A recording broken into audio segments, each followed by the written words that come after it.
kita melihat sudut pandang yang dalam perspektif demokrasi ya biasa-biasa aja. Karena di luar negeri khususnya Amerika kan fuck you aja kasar sekali tuh, tapi biasa-biasa saja. Ya, enggak masalah. Lihat aja Donald Trump di berapa kali di fuck you kan ya, dan banyak pihak. Jadi sudut pandang itu kalau kita mengklaim negara demokrasi ya biasa-biasa saja. Kemudian dalam konteks mengklaim sebagai negara hukum itu lebih nggak kena lagi karena harus mampu memisahkan institusi dan personal dalam konteks kelembagaan presiden.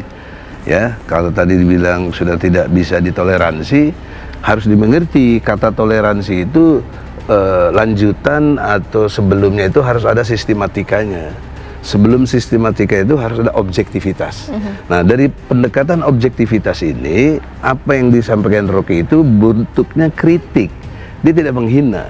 Karena kaitannya jabatan presiden, bukan presidennya sebagai orangnya. Saya menikmati diskusi ini, berantemnya Om Deddy sama bangsa Bagan. Enggak, maksudnya berdebat ini. Karena bangsa ini perlu ada 1000 perdebatan seperti ini. Jadi kalau tadi ada kutipan, ada video bahwa Rocky bilang bahwa saya ingin menghidupkan nalar kita untuk kita berdebat. Saya menikmati. Di situ partainya beda, ini dukung beda, yang itu nggak punya partai, nggak ada yang ngajak, ya. Bu Irma. Jadi menurut saya nggak ada masalah, tapi gara-gara Rocky kita muncul semua percikan-percikan kecemerlangan tadi itu. Saya banyak gak setujunya sama cara membunuh legal standingnya Bu Irma terhadap Rocky gitu ya.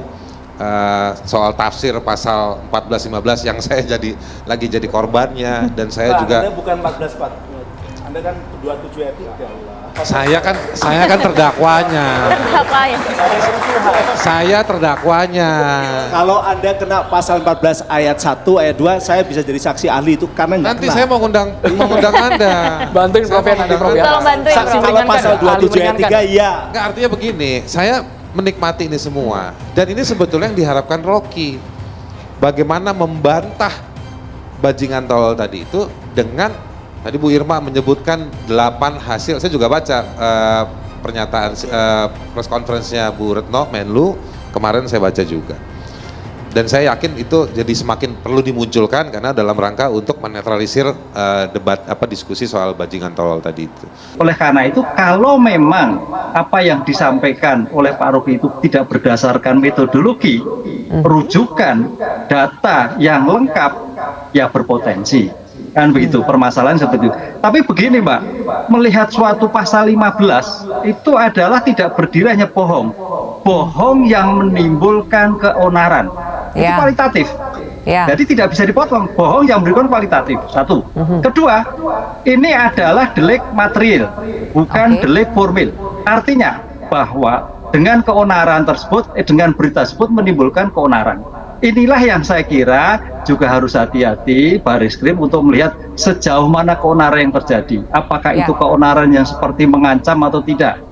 Itu. Tapi kalau beritanya berdasarkan metodologi yang kurang, ya sepertinya seperti itu. Karena di dalam pasal 14 maaf, itu memang berdasarkan berita bohong. Yang kedua, yang 14, itu adalah tentang data yang tidak lengkap. Menyiarkan informasi yang tidak lengkap.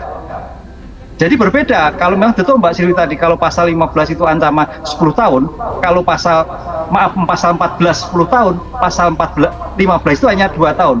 Karena berdasarkan data yang tidak lengkap. Nah, ini juga harus ditelisir, karena kita harus melihat memang data-data yang disampaikan itu kan dalam rangka suatu seminar ya. Apakah betul sengaja menyampaikan berita bohong atau tidak? Karena konsep ini sengaja, ataukah hanya mengalir saja? Ini yang harus kita hati-hati. Tapi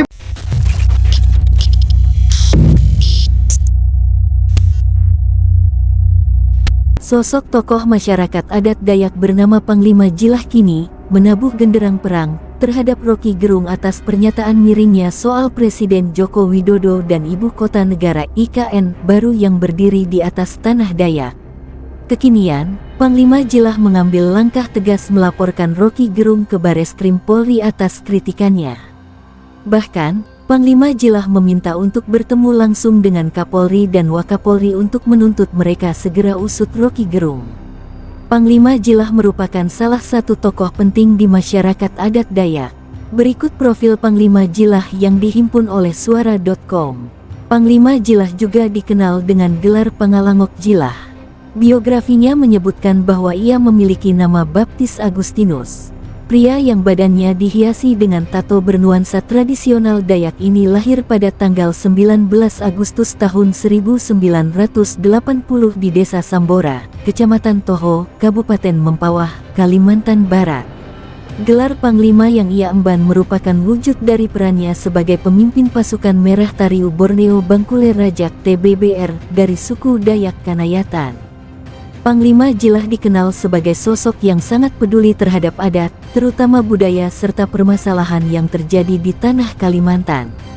Panglima Jilah kini menyatakan sikap tegasnya bahwa ia membela Jokowi lantaran martabatnya sebagai presiden sudah diinjak-injak oleh Roky Gerung.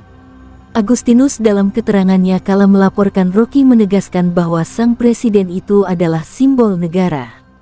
Ia menilai bahwa langkah menghina simbol negara adalah tindakan menghina negara secara keseluruhan. Agustinus juga menegaskan bahwa dirinya akan melawan para pihak yang mengganggu pembangunan IKN. Agustinus menilai bahwa IKN merupakan kebanggaan masyarakat Dayak yang tidak boleh sembarangan diinjak-injak. Sang Panglima juga menegaskan bahwa pembangunan IKN adalah harga mati, sebagaimana yang diatur dalam Undang-Undang Nomor 3 Tahun 2022. Agustinus juga akan memimpin pasukannya melindungi pembangunan IKN lantaran akan memberikan segudang manfaat bagi masyarakat Kalimantan di hari esok.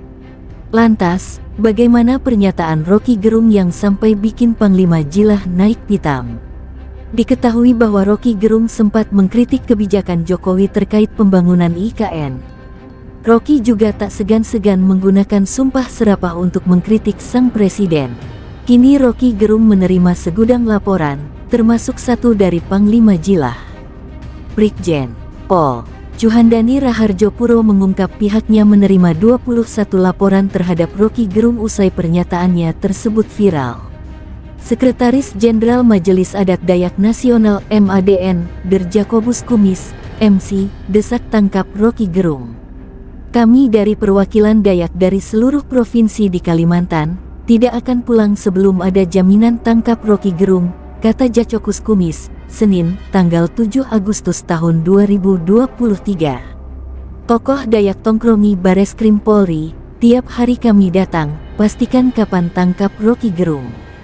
Roky Gerung tidak boleh dikesankan kebal hukum, kata Jacobus Kumis. Menurut Jacobus, MADN merasa terusik dengan pernyataan hoaks dan hate speech Roky Gerung yang ikut melecehkan Kalimantan sebagai ibu kota negara Nusantara. Ungkapan hoaks dan hate speech Roky dipersoalkan karena menuduh Presiden Joko Widodo mengemis dalam kunjungan kerja China, Kamis, tanggal 27 Juli tahun 2023. Kata mengemis dan Presiden Joko Widodo ingin menyelamatkan diri setelah tidak lagi menjadi Presiden Indonesia tahun 2024 merupakan bukti hoaks dan hate speech. Dikatakan Jacobus Kumis, MADN berpendapat, jika tidak segera tangkap Roky Gerung, maka keributan di Kalimantan akan terus meluas dan Polri mesti tanggung jawab. Jacobus mengatakan, sudah ada 13 laporan terhadap Roky Gerung di sejumlah daerah sekarang diambil alih Bareskrim Polri. Koordinator Tim Pembela Demokrasi Indonesia TPDI Petrus Celestinus SH, mengatakan, Badan Reserse dan Kriminal Polisi Republik Indonesia Bareskrim Polri harus tanggap. Kalau dilihat dari materi hoaks dan hate speech, kapan-kapan saja Bareskrim Polri bisa tangkap Roky Gerung, kata Petrus Celestinus, Senin, tanggal 7 Agustus tahun 2023. Petrus Celestinus mengatakan, sinyal-sinyal keonaran di tengah masyarakat akibat pernyataan Roky Gerung yang bermuatan menghina Presiden Joko Widodo. Penyebaran hoaks dan hate speech pada suatu acara buruh di Islamic Center, Bekasi, Sabtu, tanggal 29 Juli tahun 2023, kini sudah mulai terjadi di sejumlah tempat dan berlanjut terus. Peristiwa penyebaran hoaks dan hate speech menimbulkan keonaran di tengah masyarakat. Karena dipicu sikap Bareskrim Polri yang semula menolak laporan polisi, relawan Jokowi ketika melaporkan Roky Gerung, Rabu, tanggal 2 Agustus tahun 2023. Sejumlah elemen masyarakat pendukung Presiden Joko Widodo di beberapa tempat di Jakarta dan daerah langsung bereaksi memprotes penolakan laporan polisi dimaksud.